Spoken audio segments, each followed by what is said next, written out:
Business English vocabulary. Examples 7. Mastering Business English by Tracey, Simon.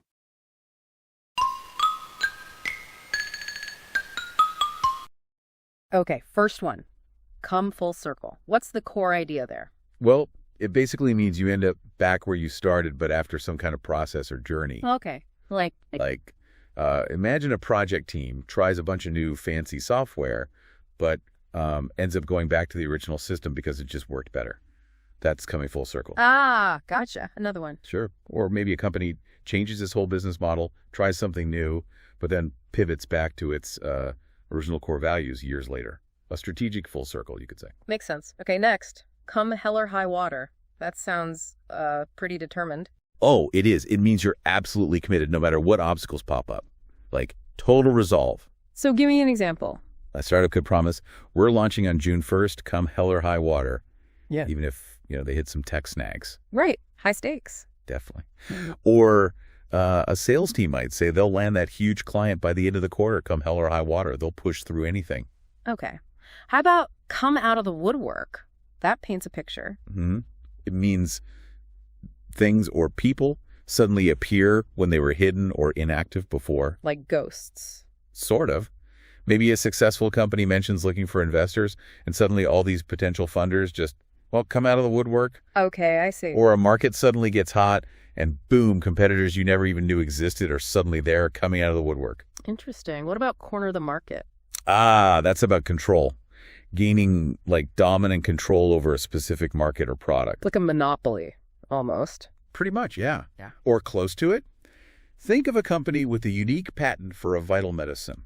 They've essentially cornered that market, right? Mm-hmm. Or, say, a business secures the only rights to sell a super popular toy in a whole region. Mm-hmm. They've cornered that local market. Got it. Now, crack the whip. Sounds a bit harsh. It can be.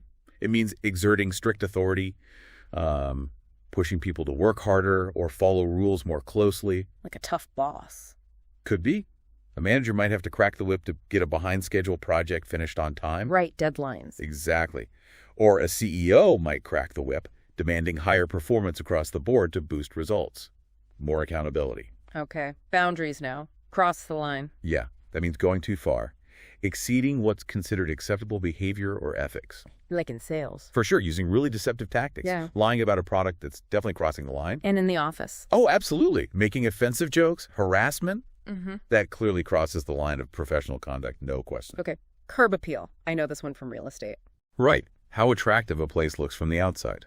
Same idea applies in business. How so? Well, for a shop, an inviting storefront, clean windows, nice displays, that's all curb appeal to attract shoppers. Makes sense. And for, say, corporate office, a well-maintained building, maybe some nice landscaping, it gives a good first impression, enhances that business curb appeal for clients or potential hires. Right. Okay. Customer is king.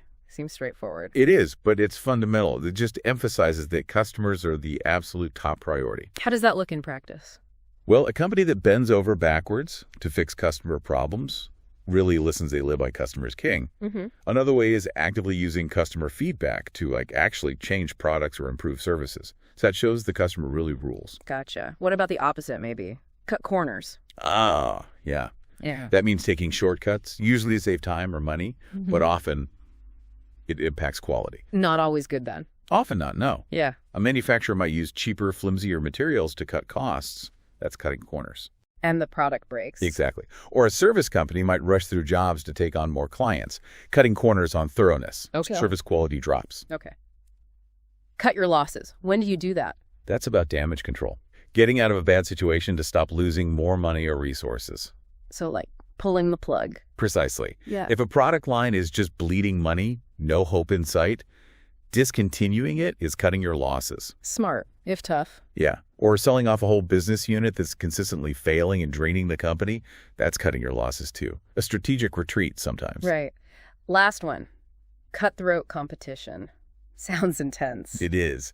It describes really fierce, ruthless rivalry between companies. It's like price wars. Exactly. Aggressive price slashing, just to undercut everyone else, even if it hurts their own profits. That's one sign. What else? Just relentless battling for market share. constant, intense innovation purely to get a tiny edge. It's a tough environment. Wow.